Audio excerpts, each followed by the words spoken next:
give it up for our last teller of the evening, Stu Mendelson.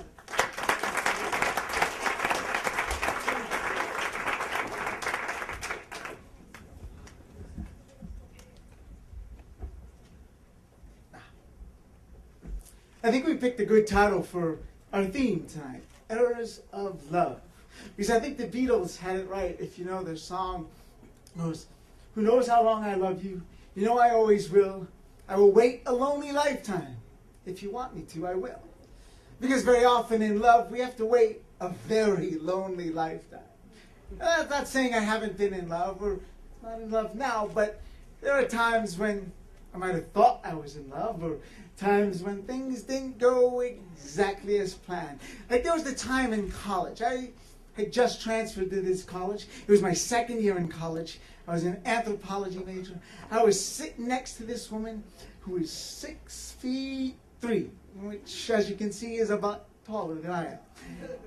And she came to class dressed to the nines. She had a dress that sort of came up to about here. She had long painted fingernails. She had her hair done up and makeup on. I mean, she looked like she walked off the cover of Vogue. And I would sort of sit next to her and talk to her, and she didn't really pay a whole lot of attention to me, though we did talk, until I grew a beard.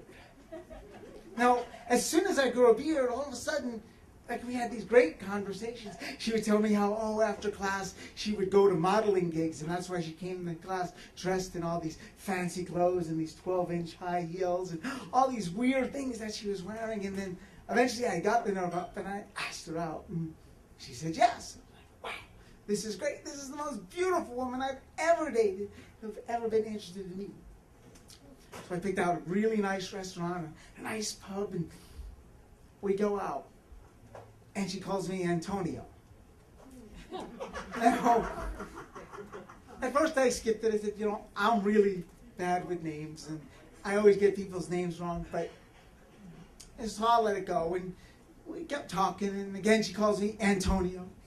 And we're talking about it. She calls me Antonio. I said, okay, stop. I said, wait a second. I said, okay, who's this guy, Antonio, that I remind you of? She says, oh, I don't know any Antonios. You look like an Antonio. I said, wait a second. I said, no one looks like an Antonio. Someone can look like a Tony. Someone can look like an Anthony. But an Antonio? No. There's got to be someone that I remind you of. And she said, no. You just look like an Antonio. And for the rest of that night, she called me Antonio. It was very weird. And there were other times that things that strange has happened to me. Like, for instance, the time I was with my high school girlfriend, and you want to go to that spot. A lot of places, especially out in the country, have that makeout spot. You get away from the parents. You can't be at home. You get away from the parents. You park the car, and everyone's parked the car. And the cops might come around, but they sort of, on Long Island, if you've ever been there, all it is this big flat place, lots of strip malls, and not a whole lot of anything else. But it happened by my house. There was this sort of state park.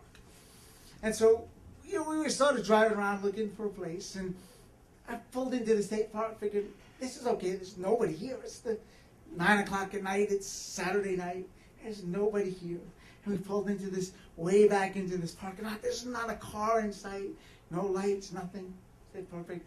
Climbed in the back seat. We, start doing what you'd probably do in the back seat if you were me. And all of a sudden, we're so busy paying attention to what we're doing in the back seat, we didn't notice that this huge truck, one of those monster trucks that sort of go up really high and have all the lights on top of the bar. It was the Ranger's truck. I guess they had a house not far behind and saw the car pull in, and they had waited just enough time for whatever was going to happen to pull up right behind the car. All of a sudden, 5 lights flip on, like lighting you like if you're in the movies, and all of a sudden, attention, the park is closed. The park is closed. You must leave at once. Well, as you can imagine, I sort of dive into the front seat and throw in the keys and you sort of drive away. We laughed for about 3 days after that. Because love, sometimes, it doesn't work the way you expect it to.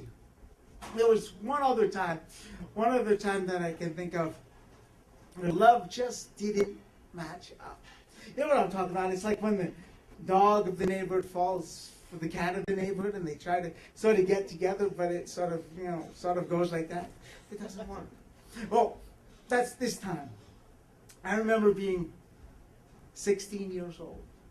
And again, this woman was, well, girl, I should say. She sat behind me. She was about 6'4". See, for some reason I like these really, really tall women.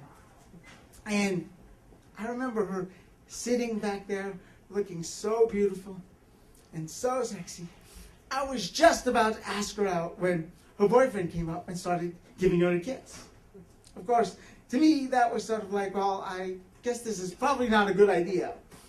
But, you know, sometimes love does work out, and sometimes it doesn't. Thank you.